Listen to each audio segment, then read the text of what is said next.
discours de la destruction, un discours qui fait mal au régime de Tshisekedi, un discours qui vient vraiment poignarder la plaie du régime de Tshisekedi.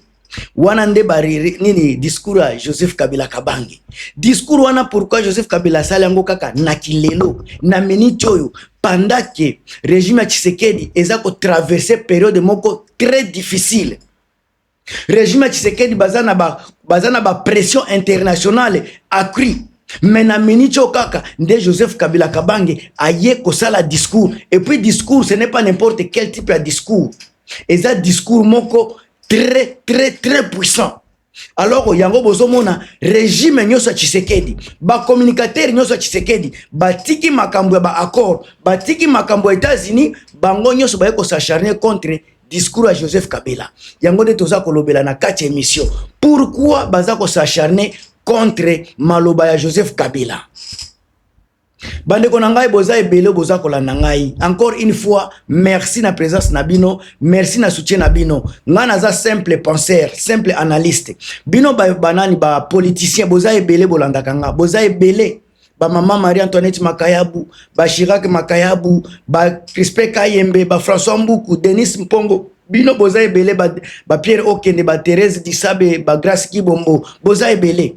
S'il vous plaît, ceux qui n'azan eloko na bokobosa na nakacha analyse na ngai, bochi yangoka na kacha commentaire eko permettre ngai na yekola ebele, eko permettre nga pe na yekola obino boza nango, eko permettre pe ba oba koyoka ba kolanda ba embanini ba kotanga ba commentaire, bazwa ba yekola pe makambu à travers ba connaissance na bino. Alors bande konambing na ngai, pourquoi Joseph Kabila aponika kana minute oyo ko poignarder qui neni pota o Tshisekedi aza déjà nango pression ya ba FDLR ba makambo neni ba économie eza alambo donc makambo nyoso wana ba dictature ba arrestation arbitraire pression o Tshisekedi aza nango avec communauté internationale. Joseph Kabila aye kotia kaka débat na ye discours na ye kaka lelo papa Stéphane Ngongo lycée Kandakanda na pesi nombo théâtre.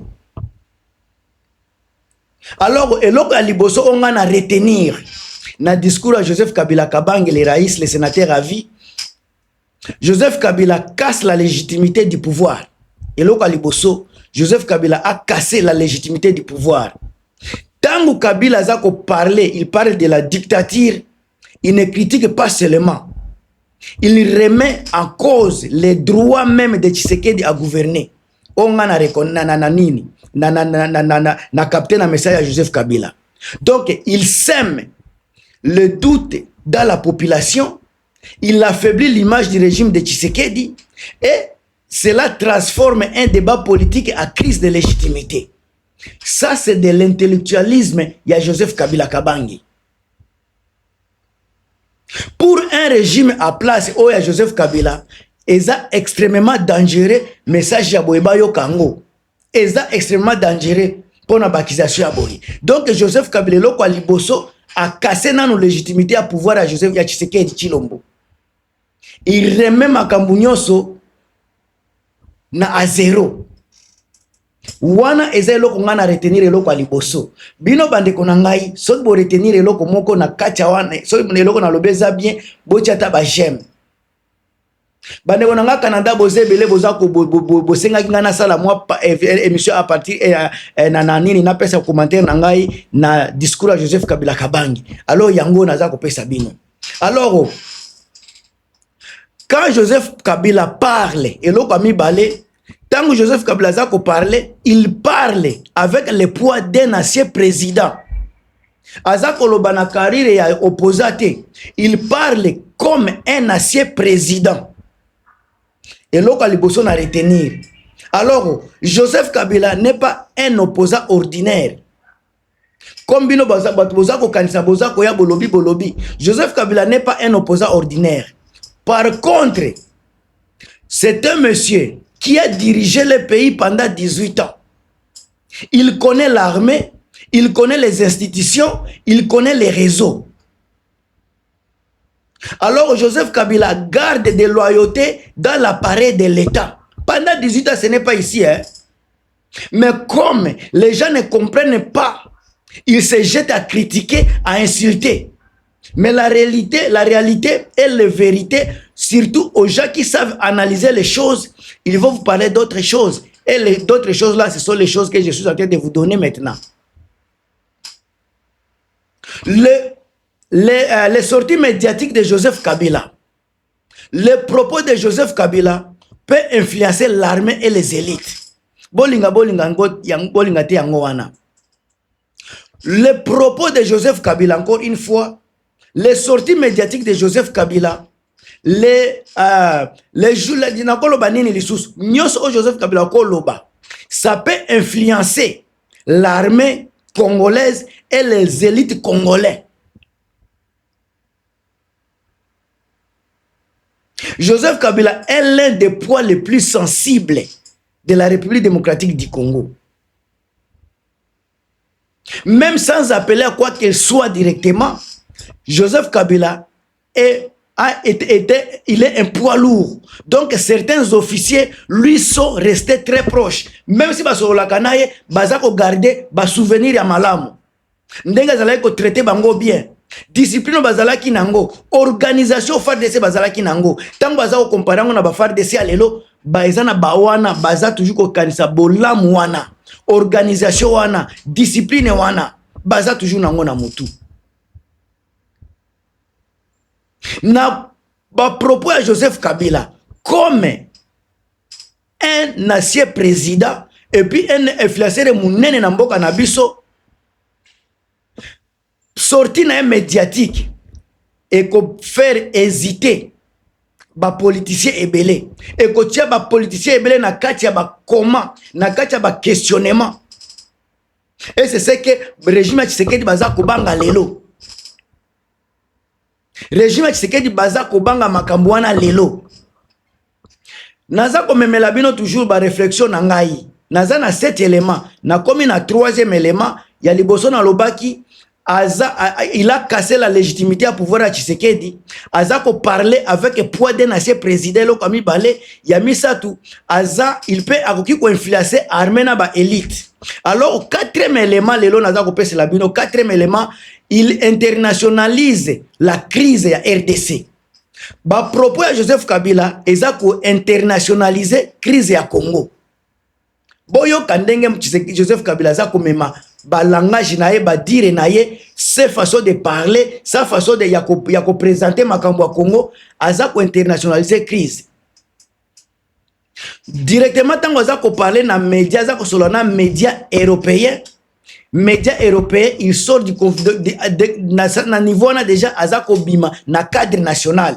Alongwe na cadre local et national a internationalisé déjà crise naye, a internationalisé maloba naye, a internationalisé ba débat naye. Conséquence kozanga te. Parce que bato libanda bakotanga bakoyoka yango. Conséquence za wana. Ba partenaire étranger bazako yoka. Ba diplomate va commencer à douter. L'image de Tshisekedi se détériore à l'extérieur au déjà Zalaka. Donc ça ko renforcer, ko détruire l'image de Tshisekedi au Zalaka déjà détruit. Alors pouvoir et ko perdre contrôle narratif. Yango bozomona bazana choite à part ko finga. Bazana choite à part ko ya koloba ba hérésie. Parce que Joseph Kabila a frappé très fort. Joseph Kabila a ciblé très haut. Alors, Bandeko, Makambo Kolobese Belé, tout ça qui est na 5e élément. Nini maloba ya Joseph Kabila. Il y a renforcer également les accusations déjà existantes. Oh déjà basi ba accuser régime ya Tshisekedi, ba accuser régime ya Tshisekedi na makambo ebele, ba pillage, ba arrestation arbitraire, ba détournement. Mais Joseph Kabila vient exactement pour renforcer ba accusation wana.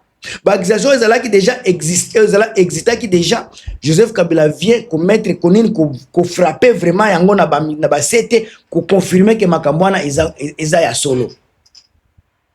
Alors le discours o ezako rendre encore plus dangereux makambo ya bayanini ya ba accusation eza discours à Joseph Kabila parce que Joseph Kabila apparaît actif politiquement. Encore une fois, il ne nie pas frontalement certaines accusations. Joseph Kabila. Et puis il se positionne comme alternative. Il y a un problème pour trouver solution. Donc il se présente comme la solution. Il y a un problème au Tshisekedi amemi na mboka na biso. Alors na makambo wana boka mwate soki Tshisekedi na régime mobimba baza komona Joseph Kabila comme menace directe. Bayebi yango bozomona baza ko tutuka na réseaux sociaux, yango bozomona baza ko ganga baza ko lela parce que les réalités sont là. Après l'accusation, Joseph Kabila ko renforcer l'accusation et puis à se porter comme alternative. Il se positionne directement que aza solution à problème à Tshisekedi Tshilombo. Et là comme Soussou, Joseph Kabila impose un nouveau rapport de force, surtout nenga na moni. Je peux me tromper, na eloko yo mais eloko nga naza komona yango wana aeko imposer un nouveau rapport de force. Na ça c'est nini na ko s'expliquer. En tout cas bobo ça na te continuer ko tia ba j'aime na bino parce que awa toza ko solola. Awa eza ba analyse objectif ba analyse vrai. Maman Marie-Antoinette Makayabu oyebi yo moko. Alors avant ezalaki Tshisekedi et le pouvoir, Joseph Kabila était symbole à silence. Ah nazoloba avant depuis 2019 na ba 2023 ezalaki kaka Tshisekedi eza symbole à pouvoir, Joseph Kabila azalaki na kati ya symbole à silence. Maintenant ndenge makambo zotambola, Kabila il est devenu un acteur et puis un opposant frontal direct. Avec peu de mots, il fait trembler le régime de Tshisekedi. Tozomona bakatumbi baza ko solola baza ko fayulu baza ko loba, mais en plein ya maloba na bango au balobaka chaque jour na en plein ya maloba Joseph Kabila, il y a une grande différence. Alors les jeux politiques changent complètement les lots. Le gouvernement ya Tshisekedi Tshilombo baza obligé ya ko répondre, baza obligé ya ko se justifier, baza obligé pe ya ko attaquer. C'est normal. Parce que Joseph Kabila a longwe na kati ya silence. Mode ya silence wana atiki ayesiliska na kati ya opposition frontale. Tango ena opposition frontale directement a commis menace nenge noti kolobaza déjà menace. Gouvernement baza na choix mususu te. Choix na bango za ko répondre Joseph Kabila eza ko justifier ya ko se justifier et puis ya ko s'attaquer contre Joseph Kabila. Dans tous les cas, régime Tshisekedi et Joseph Kabila si atiango sous pression. Mutu moko azo lobisa régime mobimba, ba ministre, ba député, ba sénateur, mutu moko na ba communicateur nyoso. Nilobaka kasoki ya 15 minutes. Régime mobimba, ba komi lokola banani ba bulldog. Ça c'est Joseph Kabila. Et pourquoi maintenant Joseph Kabila a poni au pire moment pendant que nini guerre eza na est, batation avec le Rwanda, ba pression internationale, ba crise humanitaire, mais tant wana ndesika Joseph Kabila eko panche, eko beta pena Tshisekedi na Mukongo pa bomitu na pourquoi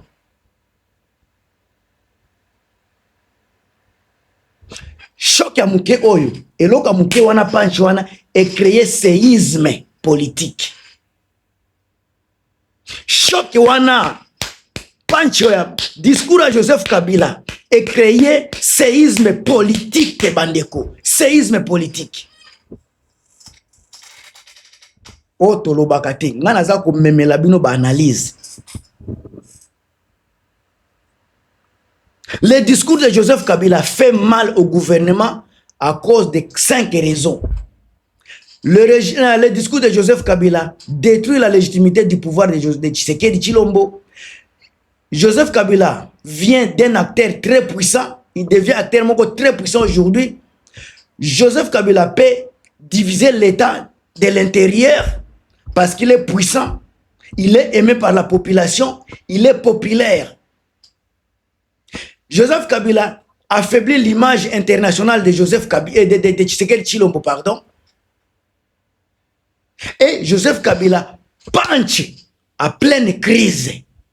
C'est ça ce qu'on appelle la politique. Alors ce n'est pas juste un discours Et lorsque Joseph Kabila Kosala n'est pas juste un discours, mais c'est une offensive politique majeure, bande konangai. Offensive politique majeure, oh Joseph Kabila Kosala.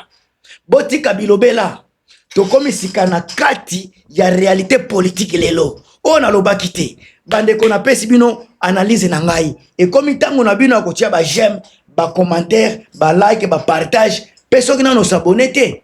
Abonne-toi parce que a osa place ya ba vérité. Gilmas mutu alobi, mutu mususu te. A plus tard.